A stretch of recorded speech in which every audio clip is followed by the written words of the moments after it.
গত ৪ আগস্ট বৈষম্য বিরোধী ছাত্র আন্দোলনের গুলিবিদ্ধ হয়ে এই বনানী বিদ্যানিকেতন স্কুল অ্যান্ড কলেজের শিক্ষার্থী গোলাম নাফিস শহীদ হন। তার স্মৃতি চারণে এবং এই স্কুল অ্যান্ড কলেজের বনানী বিদ্যানিকেতন স্কুল অ্যান্ড কলেজের এই ভবনটি গোলাম নাফিসের নামে আজকে নাম ফলক উন্মোচন করা হবে, যার দরুন আমরা দেখতে পাচ্ছি এই প্রস্তুতি চলছে। এখানে আজকে প্রধান অতিথি হিসাবে উপস্থিত থাকবেন আমাদের অন্তর্বর্তী সরকারের ডাক ও টেলিযোগাযোগ মন্ত্রণালয় এবং তথ্য সম্প্রচার মন্ত্রণালয়ের উপদেষ্টা মোহাম্মদ নাহিদ ইসলাম।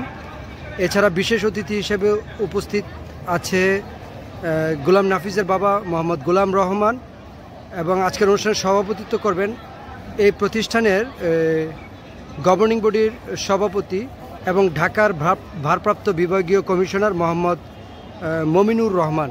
আমরা তাদের সকল প্রস্তুতি সম্পন্ন করা দেখতে পাচ্ছি। চারদিকেই শিক্ষার্থী এবং শিক্ষকরা প্রস্তুতি নিয়ে আছে, প্রধান অতিথি চলে আসছেন এবং আমরা প্রধান অতিথির আসার একেবারে অল্প কিছুক্ষণের মধ্যে সে চলে আসবে। তথ্য উপদেষ্টা মোহাম্মদ নাহিদ ইসলাম চলে এসেছে।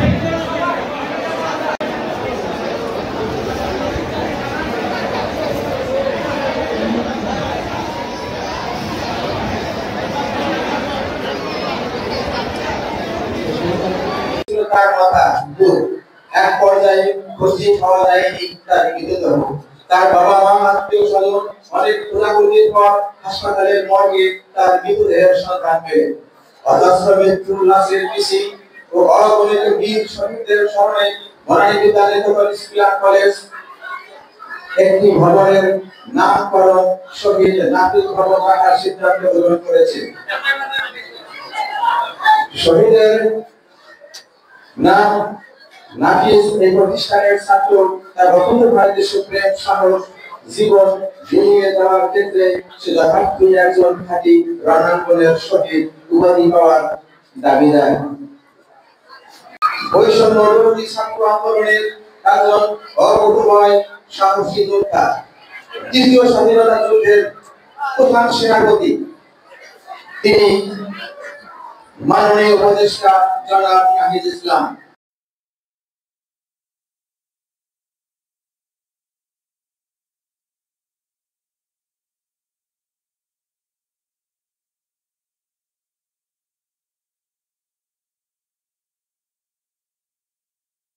পবিত্র কোরআন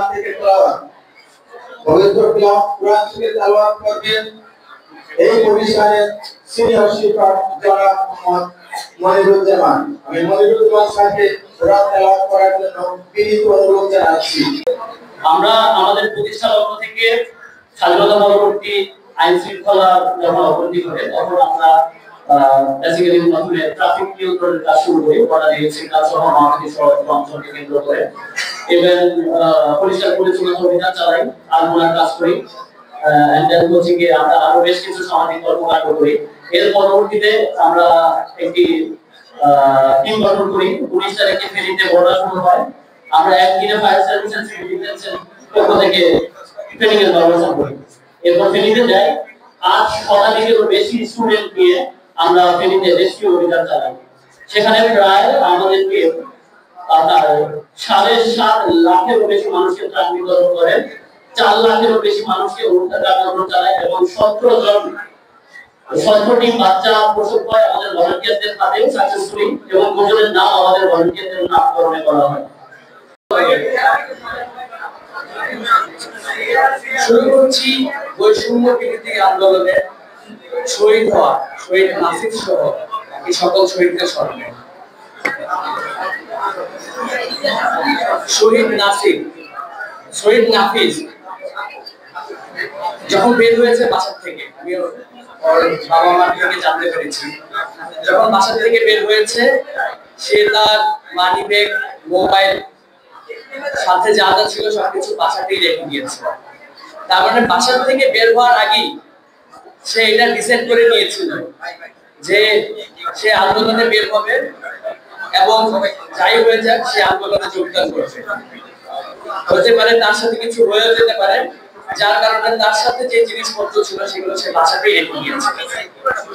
আপনারা একটা ছবি দেখেছেন কিনা আমি জানি না, রিক্সাতে নাফিসকে নিয়ে যাওয়া হচ্ছে, তার মাথায় বাংলাদেশের পতাকা বাঁধা, নাফিসের নিথর দেহটা রিক্সাতে পড়ে আছে। এই ছবিটা দেখে গা শিউরে উঠেছে। কতটা সাহসী একজন যুবক, কতটা সাহসী একজন ছাত্র হতে পারে তার সর্বোত্তম উদাহরণ নাফিস।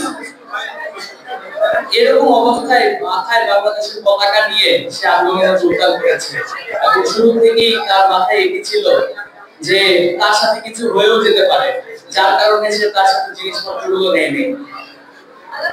আমি ধন্যবাদ জানাতে চাই শহীদ নাফিসের বাবা। গত বছর ভারাক্রান্ত মন দিয়ে বলতে হয়, আমার ছেলে গোলাম নাফিস সব আন্দোলনে সে অংশগ্রহণ করেছিল, কিন্তু দুঃখের ভারাক্রান্ত মন দিয়ে বলতে হয় 18 জুলাই যখন মহাখালীতে এমন অবস্থা সিচুয়েশন করেছিল, তখন অত্যন্ত আল্লাহর রসের সম্মতে সেখান থেকে বেঁচে গিয়েছিল।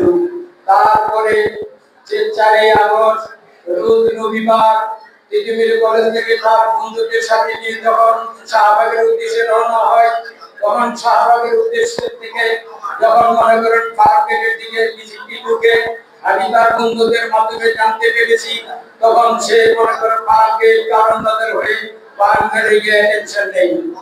সর্বশেষ সেই 3টার দিকে তার এক বন্ধুর মোবাইল থেকে তার বাচ্চার মার সাথে কথা বলি। এরপরে সে আর নিখুঁত, তাকে আর খুঁজে পাচ্ছি না। কোন সংবাদ না পাওয়ার পরে তখন মনে করেন আমরা তার খোঁজার জন্য 4টা 4:30টার দিকে বেরিয়ে আসি। দেখি এমন অবস্থা, আমরা 71 সালে জন্মগ্রহণ করেছি কিন্তু যুদ্ধ দেখিনি। সেদিন আমরা বুঝতে পেরেছি যে বাংলার মানুষ, আমার দেশে এইরকম সিচুয়েশন হয়েছিল, কিন্তু আমি যারা রাস্তায় না বের হয়েছে তারা বুঝতে পারতো না এমন পরিস্থিতি। আমি নিজেও ইঞ্জিন হয়েছি, তারপরে অনেক খোঁজাখুঁজির পরে আমার ছেলেকে আর খুঁজে পাচ্ছি না। সারাদিন সারা রাত যখন খুঁজে না পেয়ে তখন আমি থানায় হসপিটালে ঘুরে, তখন আর খুঁজে না পাওয়ার পরে আমি যখন 11:30টার দিকে বাসে আছি, তখন মনে করে আমার ছেলে মোবাইলে একটা ছবি দেখায়। তখন আমি বুঝতে পারছি আমার ছেলে আর দুনিয়াতে নেই। তখন আমি মানব জমিনের যে সাংবাদিক মনে করেন এইখানে এই কাটিংটা দেখার পরে আমি নিজে সিদ্ধান্ত নিয়েছি যে মানব জমিন অফিসে যাব 3:30টার দিকে। তখন আমরা মানব জমিন 3টার দিকে মানব জমিন অফিসে যখন ঢুকি, তখন মনে করেন ঢুকার সময় তখন আমার সারা বন্ধুদের যে নাপিতের সরকার পাইছে সোনাদি হাসপাতালে তার দেশ থেকে উঠে দাঁড়া করাতে হচ্ছে। ফলে আজকে হয়তো আমি 1 জন 2 জন 10 জন 100 জনের ব্যক্তিগত সমস্যা সমাধান করতে পারবো, কিন্তু সকলের সমাধান কিন্তু ওইভাবে সম্ভব না। এই সমাধানগুলো করতে হবে প্রতিষ্ঠানের মাধ্যমে, একটা সিস্টেমের মাধ্যমে। ফলে আমাদেরকে কিন্তু এই যে রাষ্ট্রীয় প্রতিষ্ঠান, সেই প্রতিষ্ঠানগুলোকেই শক্তিশালী করতে হবে, যাতে আপনি একটি প্রতিষ্ঠানে গেলে সেই যাতে আপনার সমস্যাটি সমাধান করে দিতে পারে। কিন্তু যেটা হয়েছে যে প্রতিষ্ঠানগুলো অকার্যকর হয়েছে, প্রতিষ্ঠানগুলোর প্রতি জনগণের অনাস্থা তৈরি হয়েছে। কিন্তু এই প্রতিষ্ঠানগুলোকে আমাদের শক্তিশালী করতে হবে, পুলিশকে শক্তিশালী করতে হবে, প্রশাসনকে শক্তিশালী করতে হবে। আপনার সমস্যা আপনি যথাযথ প্রতিষ্ঠানের কাছে নিয়ে যাবেন, সেইখানে যাতে আপনার সমাধান হয় সেটা নিশ্চিত করতে হবে, সেই জবাবদিহিতা নিশ্চিত করতে হবে। তাহলেই কিন্তু আমরা খুবই দ্রুত সময়ের মধ্যেই আমরা সকলের সমাধান করা সম্ভব হবে। সেজন্য সকলের কাছে সহযোগিতা চাচ্ছি এবং আমরা যাতে প্রকৃত অর্থে ন্যায় বিচার প্রতিষ্ঠা করতে পারি, শহীদদের স্মৃতি এবং আদর্শকে ধারণ করে দেশ পরিচালনা করতে পারি, সেই দোয়া সকলের কাছে প্রার্থনা করছি, সেই সহযোগিতা সকলের কাছে প্রার্থনা করছি। ধন্যবাদ সবাই।